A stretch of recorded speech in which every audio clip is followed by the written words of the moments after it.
जय श्री कृष्णा। राधे राधे। कार्तिक मास स्नान कथाओं में आज हम सुनेंगे बैकुंठ चतुर्दशी की कथा।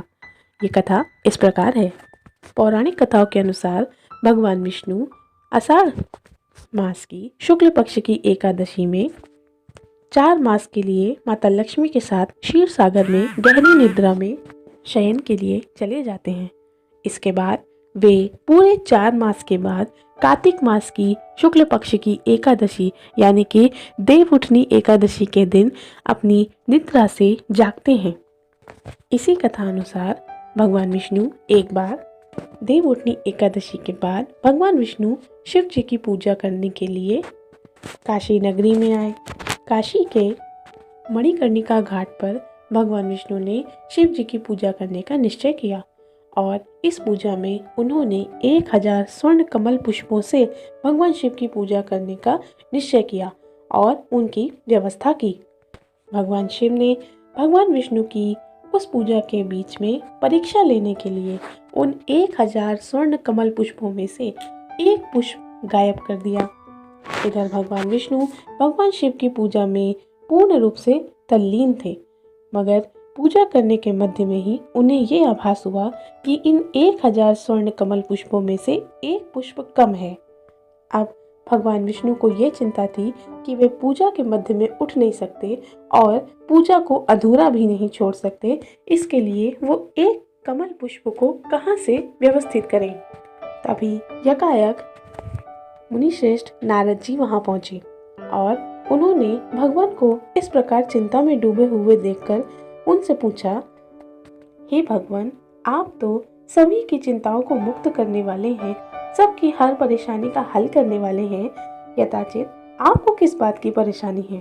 तब भगवान विष्णु ने उन्हें अपनी समस्या बताई और कहा कि मेरा 1000 स्वर्ण कमल पुष्पों से शिव जी के पूजन का ये लक्ष्य अधूरा ही रह जाएगा। तभी नारद जी मुस्कुराए और बोले, कमल पुष्पों की कमी कमल नयन के होते कैसे हो सकती है। तभी विष्णु भगवान को उनकी ये बात सुनकर याद आया कि लक्ष्मी जी और बाकी उनके सभी प्रिय भक्त उन्हें कमल नयन नाम से पुकारते हैं। इसीलिए कमल नयन होने के कारण उन्होंने अपना एक आंख भगवान शिव की पूजा में चढ़ाने का फैसला कर लिया। इधर भगवान शिव भगवान विष्णु की परीक्षा को पूर्ण रूप से ले चुके थे और उनकी इस परीक्षा से संतुष्ट भी थे।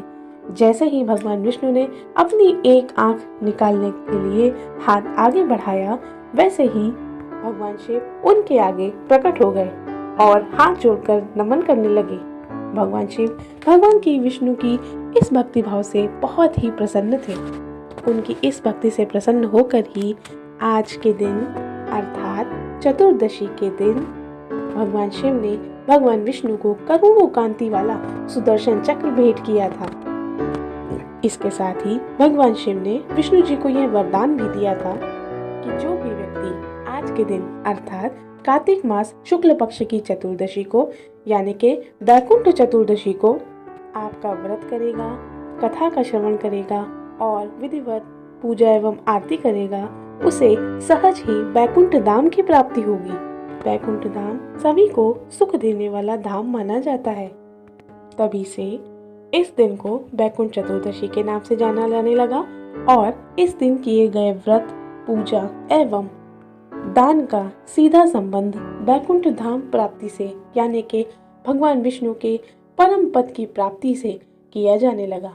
हे भगवान शंकर, हे भगवान विष्णु, आपकी इस कथा सुनने वाले, बोलने वाले और हुकारा भरने वालों को भी बैकुंठ धाम की प्राप्ति कराना, सबकी सभी मनोकामनाएं और इच्छाओं को पूर्ण करना। बोलो विष्णु भगवान की जय, बोलिए शंकर भगवान की जय, बोलिए राधे राधे।